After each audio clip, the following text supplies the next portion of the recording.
So you've decided to take the plunge and start playing Yu-Gi-Oh! However, with over 12,000 cards in the game and almost 400 archetypes, where do you even start? Well, YouTube is always a good place. However, how good are some of these decks that we see profiled day in and day out on that platform? Well, you're about to find out, my friends, and this is Season 3 of Net Deck 101. Let's get it going.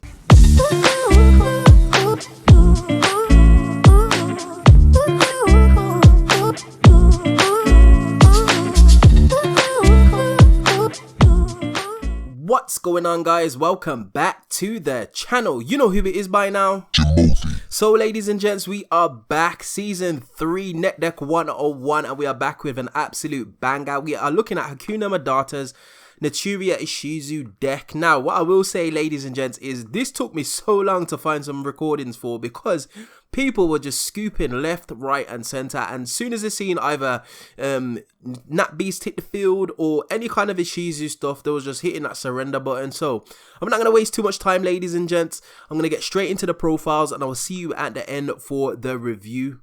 Let's get it going.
Okay, ladies and gents, we are back with the list, and as always, I will leave a link to Hakuna Matata's original deck profile that profiled this Naturia Ishizu deck. So, we are in the business of reviewing, so let's get straight into it. Now, all in all, ladies and gents, again, this is a super consistent deck. I do like the way that people have tried to just incorporate the Ishizu as well as the Vernulslyph stuff into some of more of the rogue strategies that we're starting to see now, and just the ratios seem to be a little bit more correct from what I'm finding, and this seems to be very good in terms of consistency. I was able to find my engine quite easily, as well as play through a number of interruptions, so the ratios are fantastic. Obviously, Fenrir is just a powerhouse, along with the Ishizu card, just being able to just basically disrupt any kind of graveyard play, which is fantastic. But I think the real MVP was the Gravekeeper's Trap, along with the Exchange of the Spirit. This is effectively a pseudo Necro Valley. It's absolutely crazy, ladies and gents, and there's so much value in it, and especially coupled with Foolish Burial Goods, which I think is probably one of the best features about this deck. It offers a lot of flexibility. If you've got your Ishizu stuff in hand, then obviously you can just literally find your Naturia engine by dumping a Sacred Tree, and vice versa. If you've got your Naturia stuff, you can literally dump your Exchange of the Spirit and find your way to the Gravekeeper's Trap. So I do think in that respect it's very powerful. So yeah, I do like the inclusion of the Forbidden Droplet as well, just being able to kind of like have some kind of impact going forward, as well as the double triple tactics talents. Say no more about that. The extra deck, the Synchro Monsters are your main power plays, ladies and gents, and this is basically what I won the game with. My typical field would end up on a Naturia Beast, which is something that just a lot of decks cannot play through. If you don't specifically draw Forbidden Droplets or Dark Ruler, Naturia Beast is just going to wreck any kind of like spell heavy strategy. So in that respect, it was good. Also, the side deck was pretty solid, and I'll talk about the Spell and Trap card removal in a moment, but for the most part, the Bestials were really good. Not just because of the nature of the Bestials, which we know are super strong anyway, but just being able to put a level 6 body on board for free and then go straight into one of your level 10 synchros, which are your power plays basically. So definitely a strong inclusion there. Nibiru just wrecks rogue decks full stop, and I've seen that a lot of people have not respected Nibiru, and you know about evenly matched, ladies and gents. Okay, on to some of the things that I did miss. Now, the Spell and Trap card removal again is in the side deck, and I'm not too sure whether or not this is something reminiscent of just modern Yu-Gi-Oh deck building, but I really value having some kind of main deck Spell and Trap card removal in the main, mainly because I ran into Necro Valley again and it literally just shut my deck down. There's not much I could do. I tried to get rid of the Necro Valley with Fenrir, but obviously they had some kind of negation to back it up, and I was just dead in the water, ladies and gents. And people know that you're going to be playing like Tears and all the Ishizu stuff, so having Necro Valley on field is something you're always going to be running into. So just being stunned out the game and having no way to respond to it was a little bit frustrating. Also, there's a few things in the extra deck which I didn't really use too much. Excuse me.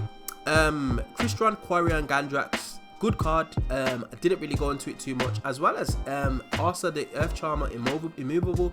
Now obviously we know that this card can take Fenrir's out of the graveyard and you can go into your Nightmare Unicorn, but it's just not, it didn't come up as much as I would have liked it to, so definitely something to consider.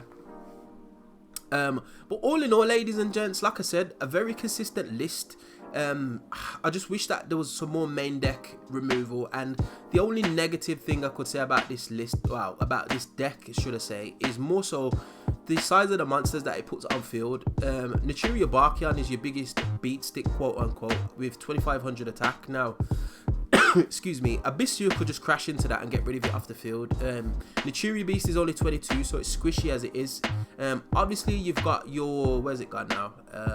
There it is, your Naturia Stinkbug to protect from attacks, but failing that, ladies and gents, you're in a bit of a pickle. If you don't manage to get to that line, literally they just can beat over some of your monsters. So it is a little bit weary in terms of the size of the monsters you put on field, but I think that's more so the nature of the deck rather than the deck building. But anyway, what do you think? Have I missed anything? If I have, definitely get at me in that comment section below. And we find ourselves at the end of another video. If you did enjoy this content, you know what to do by now. Hit that like button, share, subscribe, all of that beautiful good stuff, and I will definitely see you guys on the next video. Hope you enjoyed. Peace.